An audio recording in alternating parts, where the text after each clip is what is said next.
orders were issued, and the army began its march to take the route of choice by Delaval. When the imperial quarters were about to quit Saint-Dizier, 8 or 10 persons whose carriages were carried off between Nancy and Langres were brought to that place in cars. The carriages had been taken by the peasantry of the environs of Saint-Thibault. Monsieur de Weissenberg, the Austrian ambassador in England, who was on his return from London, the Swedish general de Brandt, the councillor of war Penguilhem, and Messieurs de Tolstoy and Markov, Russian officers, were among these travelers. If the reports which were afterwards in circulation are to be believed, Monsieur de Vitrolles, who had been sent to the Count d'Artois by Monsieur de Talleyrand, was among them, but he contrived to escape by mixing with the servants. The peasants thought they had taken the Count d'Artois himself, for whom relays had been ordered on that road. The most fortunate thing that could have happened to those gentlemen in their distress was to be brought before Napoleon. The only advantage which he wished to take of their misfortune was that of attempting a direct application to his father-in-law. Monsieur de Weissenberg breakfasted with him, and shortly afterwards he ordered him and his fellow travelers to be set at liberty. Their portfolios and dispatches were restored to them. The Duc de Vicenza procured horses for them, and Monsieur de Weissenberg proceeded on his journey, charged with a confidential commission for the Emperor of Austria. But, by fatality, which may be found in every page of this work, that sovereign had been separated from his allies.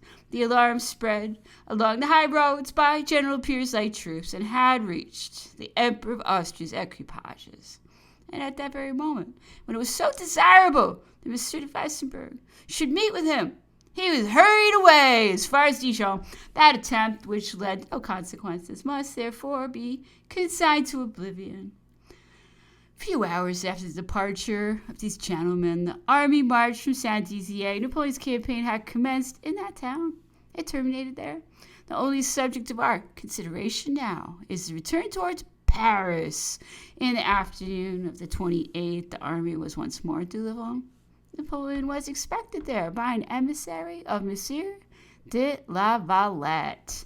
For 10 days, no intelligence had been received from Paris. The eagerness with which the deciphering of the small piece of paper entrusted to that man's care was awaited may be easily imagined. The following were its contents. The partisans of the foreigners, encouraged by what has occurred at Bordeaux, no longer conceal themselves. They are supported by secret machinations. The presence of Napoleon is necessary if he wishes to prevent this capital from being delivered up to the enemy. Not a moment is to be lost. The army had already commenced its march. On the 29th, early in the morning, Napoleon left Delaval. We proceeded by crossways to the bridge at Doulincourt, and were met there by a troop of couriers and expresses.